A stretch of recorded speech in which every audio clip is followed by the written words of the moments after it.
téléspectateurs, bonjour. J'ai entendu ça aux infos. Les réseaux sociaux, on est très fiers. Il est 9h40 et c'est le dernier instant M de la semaine. Merci d'être avec nous ce soir. C'est ça quand on est en direct. Il est un âge que la télé n'aime pas montrer. Il est des gens que les JT de 20h appellent les seniors quand il faut bien s'y coller. Il est des amours dont les magazines féminins ne parlent jamais. Filmer des très vieux amoureux, les regarder s'embrasser, évoquer sentiments et sexualité revient à donner un joli coup de pied dans la norme sociale et dans le système médiatique qui l'installe. Bonjour Colombe Schneck. Bonjour Sonia. Romancière, journaliste et réalisatrice, votre film est diffusé ce soir, 23h15 sur Arte. On y vient après le nouveau jeu de l'Instant M. Ce sera la Madeleine de l'Instant M et le nouveau rendez-vous de Philippe Vandel. Salut Philippe. Salut Sonia. Les Invisibles, ça s'appelle Les Invisibles et ça raconte ces kilomètres de programme que personne ne regarde jamais. L'Instant M, l'actualité des médias sur France Inter. Et Colombe, je ne commencerai pas cette émission sans rappeler que vous l'avez animée avant moi. À cette époque, Patrick Cohen s'appelait Nicolas Demorand, Augustin Trapenard s'appelait Vincent Josse. Et l'Instant M, c'était J'ai mes sources et c'était un grand succès. Et c'était un bon souvenir pour vous? Excellent souvenir, j'ai adoré faire cette émission. Ouais. Eh ben alors, bienvenue à revenir ce matin. Mesdames les présidentes, messieurs les présidents de l'audiovisuel public, c'est à vous. 3, 2, 1, C'était hier soir à 20h le top départ de France Info, votre nouvelle chaîne d'information. Message envoyé dans la foulée par Bruno, un auditeur de l'Instant M. Bonjour, je me suis précipitée sur le canal 27 dont vous martelez le chiffre depuis le début de la semaine et je suis tombée sur Teva. Ça fait un drôle d'effet. En effet, hier soir sur Teva à la même heure, il y avait Sex and the City. Renseignement pris, Bruno, vous recevez la télé via une Freebox. Pour Bruno, donc, et pour quelques millions de Français, je récapitule. Oui, France Info, c'est le canal 27 de la TNT. Ça vaut pour les box Orange, Bouygues Télécom. Mais c'est la chaîne 77 pour les Freebox, 65 pour les abonnés SFR, 104 pour ceux de CanalSat. Voilà, n'hésitez pas, comme Bruno, l'Instant M adore répondre à vos questions. Alors on joue et on continue de jouer, promis, tous les vendredis dans l'Instant M. On continue de vous offrir les très belles rééditions de Lina, notre partenaire. Aujourd'hui, c'est le roman de Renard, une série animée, un bijou. Ça fait toujours rire Philippe Vandel, mais c'est la rentrée et il faut consoler les enfants. Il y en a qui ne sont pas si heureux que ça d'avoir un cartable sur le dos. Et en plus, c'est Alain Cuny qui prête sa voix magnifique à Isengrin. Attention, c'est fini les grandes voix. Désormais, notre jeu s'appelle la Madeleine de l'Instant M. Il s'ouvre à tous vos souvenirs de radio et de télévision. Ce matin, je vous fais écouter le premier générique, 1976, d'un magazine sportif, encore diffusé aujourd'hui. Ça en fait une des plus anciennes émissions du PAF. Vous retrouvez son nom et vous m'envoyez un mail à l'instantm@radiofrance.com, l'instantm@radiofrance.com.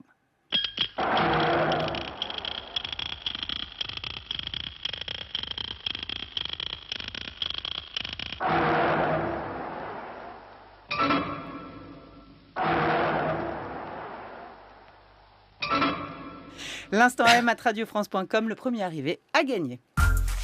Après la télé que tout le monde a vue et dont tout le monde se souvient, la télé dont plus personne ne parlera jamais vu que personne ne l'a regardée, Philippe Vandel. Oui, il y a un chiffre qui m'a frappé, c'était l'audience d'Yves Calvi, qui est passé de la 5 à LCI. Il était regardé sur la 5 par 1 300 000 téléspectateurs, il est passé à 83 000, 15 fois moins. Et je me disais, il n'y a pas que l'audience qui est dans la vie, mais oui, mais quand même, il faut s'intéresser aux émissions que personne ne regarde. Alors, quand on dit personne ne regarde une émission, il faut bien se rendre compte qu'il y a des émissions pour 100 000 personnes. Ça veut dire qu'il y a 65,7 millions de personnes qui ne vous regardent pas. Et pourtant, dans ces émissions, il y a un décor, des personnes en plateau, les gens sont coiffés, maquillés, des caméras, un réalisateur. Bref, c'est de la télé. Alors, j'en profite avant que la chaîne ne change de nom. Et je me suis intéressé à Star Mix sur D17. C'est de la Call TV. Ne vous étouffez pas, Sonia. Mais le CSA préfère qu'on dise de la télé-tirelire. Écoutez la présentatrice de l'émission qui explique le principe. Tous les jours, donc, de 14h à 17h30, on vous accompagne pendant les vacances. Le Star Mix, eh bien, c'est très simple. Ce sont des clips, tous les titres que vous préférez. Et pas seulement, c'est également le jeu interactif de D17 qui vous permet de repartir avec de l'argent, même beaucoup d'argent. Et oui, les sommes qu'on peut gagner vont de 100 à 1000 euros et ce sont les appels surtaxés qui financent en partie l'émission. Donc l'animatrice prend plein d'appels de téléspectateurs. C'est parti. Et on accueille notre candidat. Bonjour, qui est avec nous? Gérald, Gérald, comment ça va? ça va? Ça va bien Gérald, tu nous appelles d'où? La montée. D'accord, très bien. La montée, on sent qu'elle n'est pas très rassurée. Alors j'explique le principe du jeu. Il faut reconnaître une personnalité qui est en photo, mais la photo était un peu retouchée à la palette graphique. Par exemple, il y avait le rugbyman Sébastien Chabal, mais il lui avait mis un chapeau et sur sa barbe, ils avaient mis une flûte de Pan. Mais même en 3 secondes, moi je l'aurais reconnu. Autre exemple, c'est une autre personne. Tant que personne ne trouve, l'animatrice donne des indices. Écoutez. On recherche toujours cette comédienne belge, également animatrice de télévision. Son prénom, c'est Virginie. Sans même voir la photo, Colomb, vous avez trouvé? Oui. C'est Efira. Exactement. Alors, on nous demande de téléphoner, car je l'ai dit, c'est ces appels qui financent l'émission. Et si on n'a pas téléphoné, c'est tout juste si on ne se fait pas engueuler. Il est 16h35, il est vraiment l'heure de vous inscrire parce qu'on n'est pas là malheureusement jusqu'à 20h. Donc à un moment donné, on va devoir rendre l'antenne et on se retrouvera que demain à partir de 14h. Et alors, il y a 3h30 de direct, c'est la durée de 2 matchs de foot. Et il arrive qu'il y ait tellement d'indices que c'est même plus des indices, c'est une notice Wikipédia. Il détient le record du plus gros cachet pour un film quand même. Il a touché 100 millions de dollars pour le film La Guerre des Mondes. Et puis, il a joué dans des films cultes comme Rain Man, comme Né un 4 juillet, comme La Firme ou encore Minority Report. Comment s'appelle celui qui a été en couple avec Nicole Kidman ou encore avec Cathy Holmes? C'est Tom, bien évidemment le seul, l'unique Tom. À vous maintenant de me dire tout simplement comment est-ce qu'il s'appelle. Non mais c'est énorme. Ah, mais ça s'appelle Ramé. Mais surtout, c'est que si on n'a pas trouvé que la réponse était Tom Cruise, parce qu'en plus il y a la photo, on ne peut rien pour vous. Et alors comme personne ne trouve, ou alors à moins qu'ils aient pris volontairement que des appels où les personnes ne trouvent pas, il y a eu un indice supplémentaire. Je peux vous dire également qu'il a joué dans toutes les Missions Impossibles. Vous le verrez d'ailleurs très prochainement dans Mission Impossible 6. Il faudra être un tout petit peu patient, ce sera en 2017. Alors juste une remarque, si c'est en 2017, ça ne sera pas prochainement. Donc il ne faut pas être un tout petit peu, mais très patient. Et puis parfois, l'émission s'attaque à des personnalités politiques. Nous recherchons un homme politique. Un homme politique qui a été ancien Premier ministre de 2002 à 2005 sous Chirac. Et surtout, son prénom, c'est un prénom composé. Il s'appelle Jean-Pierre. Jean-Pierre comment? À vous de jouer. Alors j'avoue que c'est pas facile. Et il y a une candidate au téléphone, c'est Églantine. Églantine, on joue, on t'écoute pour ta proposition. Tu penses à qui pour la bouche du Star Mix? Alors, je dirais Jean-Marie Le Pen. Jean-Marie Le Pen. On va tout de suite vérifier si c'est la bonne réponse ou pas. Vérification. Malheureusement, non. Et Jean-Marie Le Pen n'a pas été Premier ministre. Oui, et surtout... Jean-Marie ne s'appelle pas Jean-Pierre. Mais oui, c'est ça surtout. Et puis pour finir, l'animatrice lance encore une fois une invitation à l'appeler. En fait, c'est même pas un appel, c'est le cri du cœur. Nous, on vous propose de repartir avec 1 400 € d'ici quelques instants. Réfléchissez, appelez-nous, réfléchissez pas trop, appelez-nous. Voilà, c'est la morale de la chose. Ne réfléchissez pas trop, pitié. Appelez-nous. Merci Philippe, les Invendels. Non, pas les Invendels, Les Invisibles. Mais je crois qu'on va la rebaptiser les Invendels. Ça revient tous les vendredis. Et moi, je félicite Joris qui a reconnu Stade 2. Stade 2, évidemment. L'instant M avec Sonia De Villers. Quand tu m'embrasses dans le noir, je suis enfin prête à rêver. Y a rien de tel pour terminer la vie, le temps d'une journée.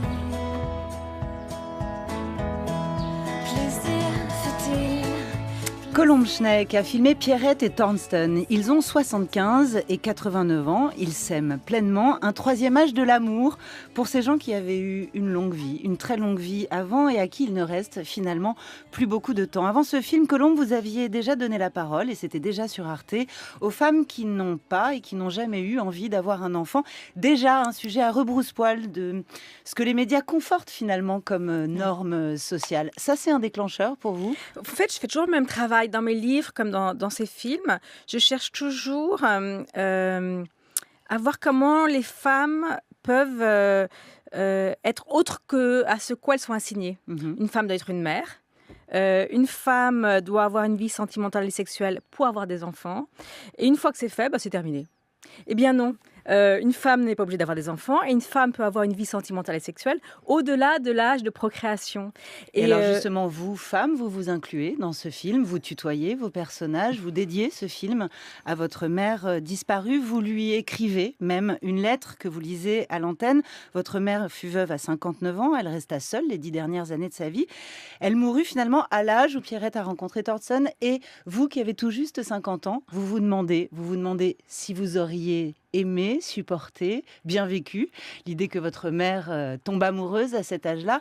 Et puis nous tous, on se demande finalement, est-ce qu'on fait l'amour à 89 ans? Bien sûr, on fait l'amour à 89 ans, à 85 ans, à 70 ans, à 80. J'ai rencontré de nombreuses femmes pour faire ce film. J'ai fait un casting et j'ai rencontré une dizaine de femmes entre l'âge de 70 et 90 ans qui m'ont raconté leur vie sentimentale et sexuelle, leur histoire d'amour, leurs amants.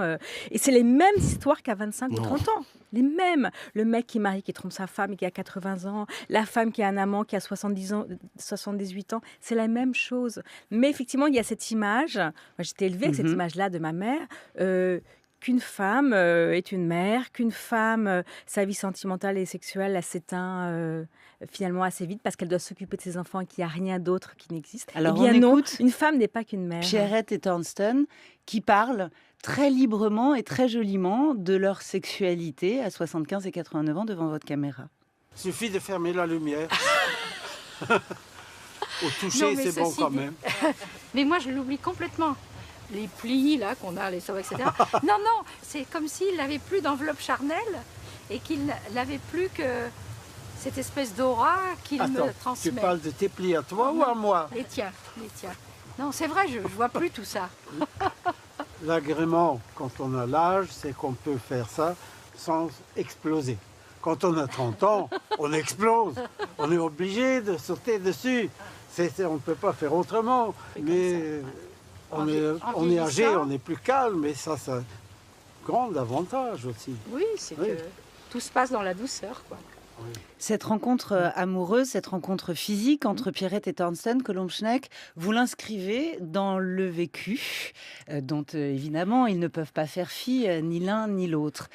Et Pierrette dit que finalement elle s'est montrée spontanément nue devant Thornton et qu'elle a réalisé qu'elle ne l'avait jamais fait devant son mari. Oui, elle raconte à un moment quelque chose de très beau. Elle dit qu'elle a rencontré la sensualité pour la première fois, c'est-à-dire une vie sexuelle complètement épanouie. Elle avait 59 ans quand elle a divorcé et qu'elle s'est inscrite sur un site de rencontre. Lui dit, finalement, ma plus belle histoire d'amour d'un point de vue aussi physique, c'est au moment où je rencontre Pierrette, car je le cite, elle a la générosité de son corps. On peut le toucher, on peut en faire ce qu'on veut du corps. Elle ne se rétracte pas, elle ne se replie pas. Oui, la sexualité ne s'éteint pas. Quand je faisais ce film, je pensais toujours à cette phrase de Bataille sur l'érotisme qui ne s'arrête jamais. Tant qu'il y a du désir, de l'érotisme, on est en vie. Le désir ne s'éteint pas. Alors, avec le désir, il y a aussi le rêve que l'on veut accomplir. Enfant, Pierrette lisait des romans d'amour en cachette. Elle attendait le prince charmant.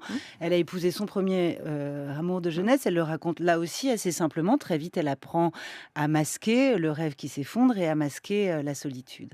J'ai fait ce qu'on appelle une dépression, tu sais, des jeunes mères, là, je sais pas quoi. Et je téléphone à mon mari pour lui dire, écoute, viens me rendre visite parce que vraiment je suis pas bien. Il faut que je m'occupe du bébé, mais moi je suis vraiment triste. Est-ce que tu pourrais pas venir, un coup de voiture, me remonter le moral? Réponse au téléphone, oui, je suis en train de regarder la télé, ça me dit rien du tout, tu n'as qu'à te remonter toute seule, Toi, etc. tu étais en larmes. Ah ben oui, moi j'étais désespérée. Et bon, voilà, ça a été la fin de mon rêve de prince charmant, ça c'est sûr. Elle avait 28 ans. Hein. Elle avait 28 ans à la naissance de sa deuxième fille. Elle a songé à divorcer et elle dit quelque chose de très fort. Elle dit, j'ai eu peur non pas du regard social, elle a eu peur de la violence que ça aurait suscité chez lui. Finalement, à travers Pierrette, il y a toute l'histoire d'une génération de femmes. Oui, qui sont d'abord des mères, qui sont souvent opprimées. Dans le cas de Pierrette, c'était vraiment le cas. Mais ce que j'ai trouvé très beau chez elle, c'est que c'est une combattante de l'amour. Oui, ça a été très dur. Mais il y avait l'amour de ses enfants, il y avait d'autres choses. Et à 59 ans, elle divorce, ce qui est très violent. 59 ans, on se dit la vie est terminée. Moi, c'est l'âge où ma mère et je me suis rendu compte en montant le film qu'il y avait des correspondances exactes entre Pierrette et ma mère.